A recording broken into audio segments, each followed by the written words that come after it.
ایک دور میں حضرت سیدنا ذوالنون مصری کا دور تھا. ذوالنون مصری کے دور میں ایک لڑکی تھی جو ماحول خراب کر رہی تھی, بگڑ گئی تھی, اور بگڑنے کی وجہ سے ماحول خراب کر رہی تھی. وہ رقص کرتی تھی, وہ ناچتی تھی, وہ گانے گاتی تھی, اس کا میوزک کا انداز بہت اچھا تھا. لوگ اس کے پاس آتے اور گانے سنتے, اس کا ناچ دیکھتے اور اس کے ناچ میں مبتلا ہوتے.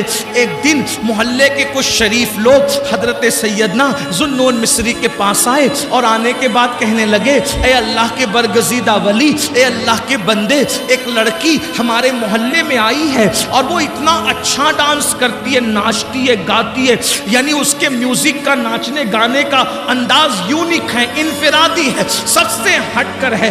دن بدن لڑکے اس کے دام تصویر میں, دام فریب میں مبتلا ہو رہے ہیں. اے ذوالنون, ایک کام کرو, تمہارے تعلقات بادشاہ تک ہے, تمہارے تعلقات بڑے بڑے اوپر لیول تک ہے. ایک کام کرو, اس لڑکی کو ہمارے مصر سے نکال دو, ہمارے علاقے سے نکال دو, ہمارے محلے سے نکال دو. حضرت سیدنا ذوالنون مصری فرماتے ہیں, لوگوں یہ بتاؤ تمہیں ناچ بند کرانا ہے یا لڑکی کو محلے سے نکالنا ہے؟ تو لوگوں نے کہا ہمیں تو ناچ بند کرانا ہے. تو حضرت ذوالنون مصری نے فرمایا تو محلے سے پھر مت نکالو, کیونکہ اگر ہم اس کو اپنے محلے سے نکال دیں گے وہ کسی اور محلے میں جا کے ناچے گی, ہم اپنے شہر سے نکال دیں گے کسی اور شہر میں جا کے گندگی پھیلائے گی. یہاں تو ذوالنون مصری ہے, وہاں کون ذوالنون مصری ہوگا؟ تو صوفیہ کا طریقہ کیا ہے؟ صوفیہ کا طریقہ یہ ہے کہ وہ گناہ سے نفرت کرتے ہیں, گنہگار سے نفرت نہیں کرتے. وہ بیماری سے نفرت کرتے ہیں,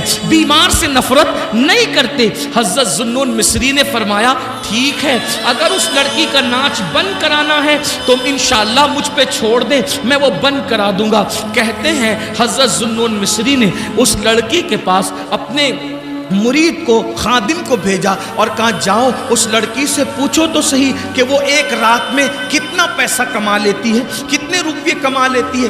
خادم گیا اور جا کر کہا اے لڑکی, ہمارے پیر و مرشد حضرت ذوالنون مصری پوچھتے ہیں ایک رات میں تم کتنا کما لیتی ہو؟ اس نے کہا اتنے ہزار ہم کما لیتے ہیں. تو خادم نے کہا اتنی ہزار کی رقم ہمارے پیر و مرشد حضرت ذوالنون مصری تمہیں دے دیں گے, مگر آج کی رات تمہیں ناچنا نہیں ہے, تمہیں کسی کو آنے نہیں دینا, تم اپنے گھر میں کسی کو بلاؤ گی نہیں. جب ساری رقم سب کی طرف سے ہم نے دے دی تب آپ کسی کو بلاؤ گی نہیں. حضرت ذوالنون مصری کے وہ مرید کے کہنے پر لڑکی خوش ہو گئی. اس کو ایسا لگا ابھی تک تو آوارہ چھوکرے میرا ناچ دیکھنے آتے تھے, ابھی تو صاحب تسبیح مصلی ذوالنون جیسا ولی اور صوفی بھی میرا ناچ دیکھنے آ رہا ہے. ہر آدمی اپنے اپنے مطابق سوچتا ہے, اپنے دماغ اور سوچ کے مطابق سوچتا ہے. ادھر رات ہوئی, عشاء کی نماز حضرت ذوالنون مصری نے پڑھی, کندھے پہ مصلی ڈالا اور مصلی ڈالنے کے بعد اس کے گھر میں قدم رکھا. جیسے ہی گھر میں قدم رکھا, لڑکی نے پہلی مرتبہ حضرت ذوالنون مصری کو دیکھا اور اس نے دیکھ کر سوچا سب آ کر کے مجھے ایسی للچائی ہوئی نظر سے دیکھتے ہیں جیسے قصاب کی دکان پر گوشت کے لوتھڑے کو لوگ للچائی ہوئی نظر سے دیکھتے ہیں, ایسے سب. لیکن آج ذوالنون آ کر نظریں جھکاتے, سلام کرتے. میں نے پوچھا, اس لڑکی نے پوچھا کیا بات ہے ذوالنون؟ تو آپ نے فرمایا میں نے رات بھر کی پوری قیمت دے دی ہے, آج رات تم کو میرے ساتھ گزارنا ہے. لڑکی نے کہا کیا مطلب؟ فرمایا بیٹی آج ہم رات کو نماز پڑھیں گے. سبحان اللہ, سبحان. دیکھو حضرت ذوالنون نے اتنی آوارہ لڑکی کو سدھارنے کے لیے کیا چیز کا استعمال کیا؟ نماز.